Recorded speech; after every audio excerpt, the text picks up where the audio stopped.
devido ao decaimento endogênio, em alguns frascos o lixiviado foi substituído por água destilada, frasco branco. Para se avaliar a atividade da biomassa, substituiu-se em alguns frascos o lixiviado por uma solução de glicose com concentração equivalente à concentração original do lixiviado, frascos controle. A produção de biogás foi medida empregando seringa de vidro esmerilhada e a quantificação de metano foi feita por cromatografia gasosa utilizando cromatógrafo. Para calcular a fração do lixiviado biodegradável anaerobicamente, converteu-se o volume acumulado de metano em massa de DQO. A 30 graus Celsius, 1 grama de DQO corresponde a 393 ml de CH4, e dividiu-se esse resultado pela massa de DQO incubada. A biodegradabilidade foi determinada medindo-se a produção de biogás no 5º, 10º, 20º e 30º dia de incubação. As seguintes condições de incubação foram avaliadas: relação alimento e micro-organismo, aclimatação da biomassa e toxicidade devido à alta concentração de amônia. Para avaliar a relação alimento e micro-organismo mais favorável, foram realizados testes empregando valores de 0,34, 0,45 e 0,7 mg de DQO por miligrama de sólidos suspensos voláteis. A quantidade de lixiviado e nutrientes foi a mesma para todos os frascos, e a relação alimento-micro-organismo foi mudada variando-se somente a quantidade de inóculo empregada. A aclimatação do lodo foi realizada de duas maneiras. Na primeira forma, partiu-se do pressuposto de que durante o teste de biodegradabilidade, o lodo passa por um processo natural de aclimatação. Com isso, o processo de aclimatação consistiu em utilizar lodo de ensaios de biodegradabilidade já concluídos. Na segunda forma, o lodo foi aclimatizado durante 21 dias, recebendo carga crescente de lixiviado e decrescente de solução de nutrientes. Sendo assim, foram realizados ensaios empregando-se o lodo dos frascos de ensaios que já haviam sido concluídos e ensaios empregando-se lodo submetido ao processo de aclimatação por 21 dias. A toxicidade devido à alta concentração de amônia foi avaliada comparando a biodegradabilidade do lixiviado in natura e do lixiviado submetido ao processo de remoção de amônia por ice trapping. Para tanto, o lixiviado teve pH ajustado para 9,5 empregando NaOH e depois submetido à aeração por 12 horas.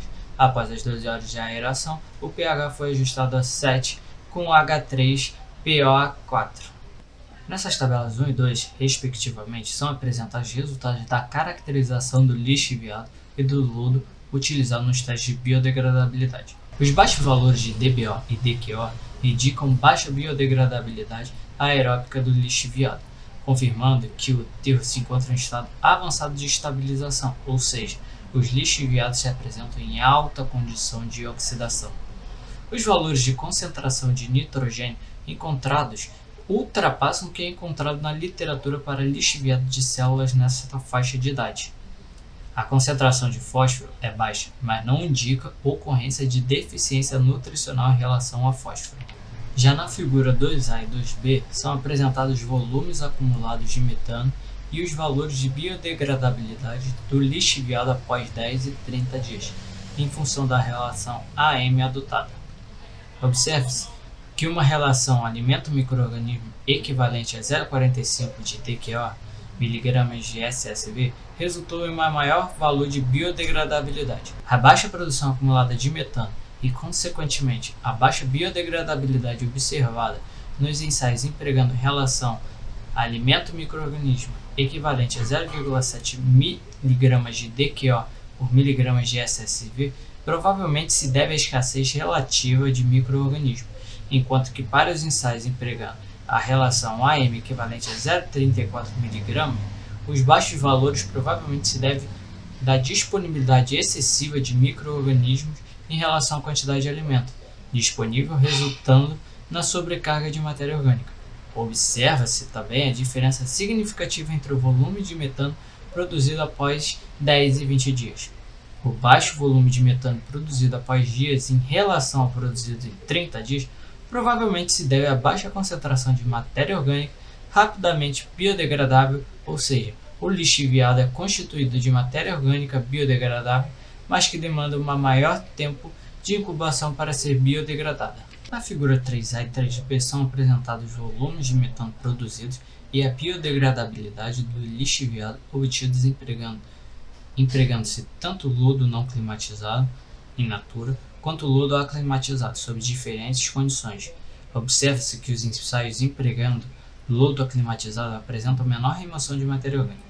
Durante a aclimação do lodo, pode haver uma seleção dos micro-organismos que são aptos à degradação da matéria orgânica do lixiviado, bem como resistentes à toxicidade presente. Ou seja, é possível que durante a climatização haja uma redução do número total de micro-organismos.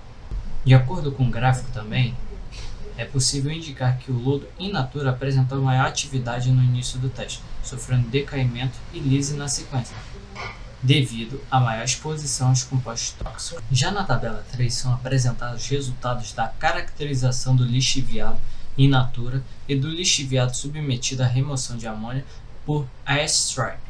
Observe-se que o processo de airstripping removeu cerca de 80% da amônia presente e promoveu uma pequena elevação da DQO, o que pode estar relacionado à solubilização de compostos com aumento do pH. A redução da DBO pode ser atribuída pela volatilização dos compostos biodegradáveis voláteis. Agora, na figura 4A e 4B são apresentados os volumes de metano produzidos e a biodegradabilidade do lixiviado obtidos empregando lixiviado in natura e lixiviado submetido ao airstripping. Observa-se que, embora o lixiviado apresente alta concentração de amônia, não há indícios de toxicidade aos micro-organismos anaeróbicos inerente à amônia. Avaliadas as condições operacionais, estabeleceu-se a realização do teste de BMP, empregando relação AM de 0,45 e lodo in natura. De acordo com o gráfico 5, estima-se que um tempo de incubação de 20 dias seja suficiente para fornecer o valor de biodegradabilidade do lixiviado. Acima disso, poderia resultar na superestimação da biodegradabilidade do lixiviado devido à produção adicional de metano resultante do decaimento endógeno e lise celular, como parece ter ocorrido.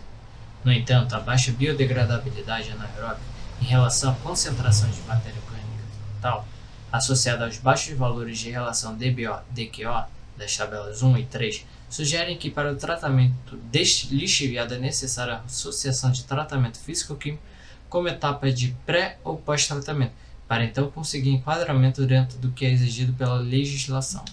Bom, o que podemos tirar com isso? Que a relação alimento-microorganismo equivalente a 0,45 apresentou-se como a mais favorável à realização do teste.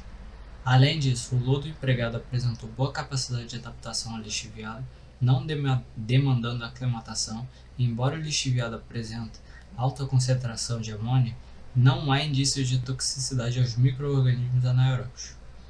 O lixiviado em questão apresentou biodegradabilidade anaeróbica de aproximadamente 20% a 5 dias, 40% a 10 dias, 67% a 20 dias e 88% a 30 dias, ressaltando que o valor a 30 dias pode estar superestimado. Dessa forma, para o tratamento deste lixiviado é necessário a associação de tratamento físico-químico como etapa de pré ou pós-tratamento.